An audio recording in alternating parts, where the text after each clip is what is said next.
അല്ല, നിങ്ങൾ ഇതുവരെ റെഡി ആയില്ലേ? ഓ, വല്ലാത്തൊരു നിർവീഴ്ച. പള്ളി പോകാതിരിക്കാനുള്ള കള്ളം.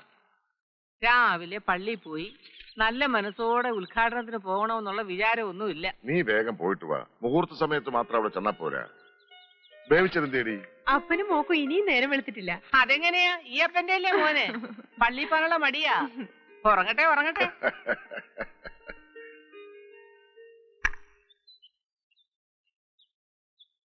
എടാ എന്തപ്പാ, നേരെ ഒരുപാടായി, വണ്ടി എടുക്ക്. വണ്ടിക്ക് എന്തോ കംപ്ലൈന്റ് അമ്പച്ചി. നീ ആ ഗ്ലാസ് ഒന്ന് അഴിച്ചു മാറ്റ്. ഗ്ലാസ് അഴിച്ചു മാറ്റാനോ? അതല്ലടാ, നിന്റെ കണ്ണിലിരിക്കുന്ന കുന്തം അഴിച്ചിട്ട് കാര്യമില്ല, വണ്ടിക്കാണ് കംപ്ലൈന്റ്. നീ കൊറേ നേരം കിടന്ന് പണിയുന്നു. ഞാൻ പണിയാൻ തുടങ്ങിയിട്ട് കുറെ നേരമായി. പക്ഷെ വേറെ ആരും ഇതിൽ പണിതട്ടുണ്ട്. നീ ഒരു കാര്യം ചെയ്യ, അമ്മച്ച ജീപ്പി കൊണ്ടാക്കിട്ട് വാ. ശരിയേ, നമ്മളെ പുതിയ കളിയുടെ ഐശ്വര്യത്തിനും വേണ്ടി ഒന്ന് പ്രാർത്ഥിച്ചോണ്ടേ. കളിയാക്കണ്ട. എന്റെ ഒരുത്തിയുടെ പ്രാർത്ഥനയുടെ ഫലമായി കാണുന്നത് മുഴുവൻ. നിങ്ങൾക്കൊക്കെ അടിയും പിടിയും കുസ്തി മാത്രമല്ലേ ഉള്ളൂ.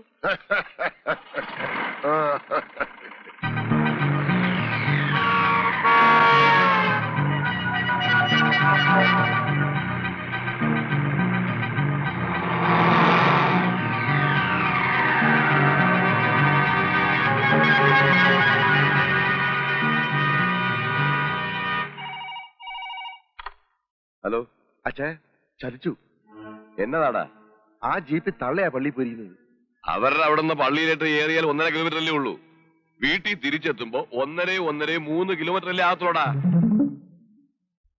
തള്ള സുഖമായിട്ട് വീട്ടിൽ ചെന്നിട്ട് അവന്മാര് വണ്ടിയും കൊണ്ട് ഉദ്ഘാടിക്കാൻ പോകുമ്പോഴേ ബാമ്പ് പൊട്ടത്തോളടാ.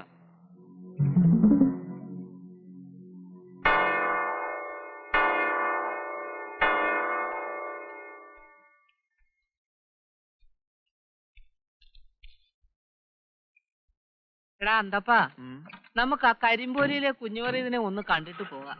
ഇന്നോ നാളെയോന്നും പറഞ്ഞ് കിടക്കുക. ആ വിളക്ക് ഇതുവരെ ഊതിയില്ലേ? ചുമ്മാ നീ വേണ്ടാത്തൊന്നും പറയാതെ വണ്ടി എടുക്ക്. ശരിയാ, പോയേക്കാം. ചിലപ്പോ ഇനി കാണാൻ പറ്റില്ലെങ്കിലാ അല്ലേ?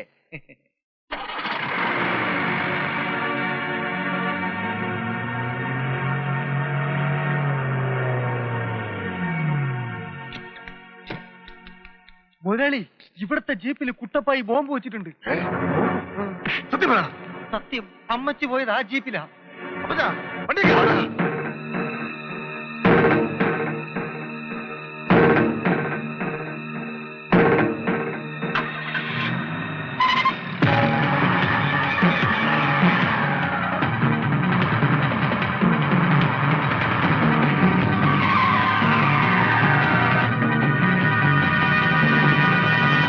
വേഗം വിടടാ.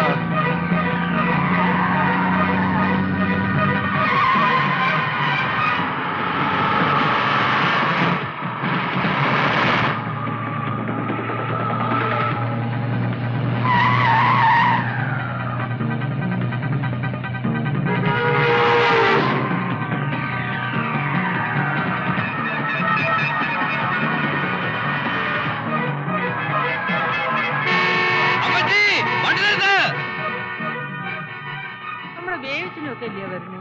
ആണോ? വണ്ടി നിർത്തടാ.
അയ്യോ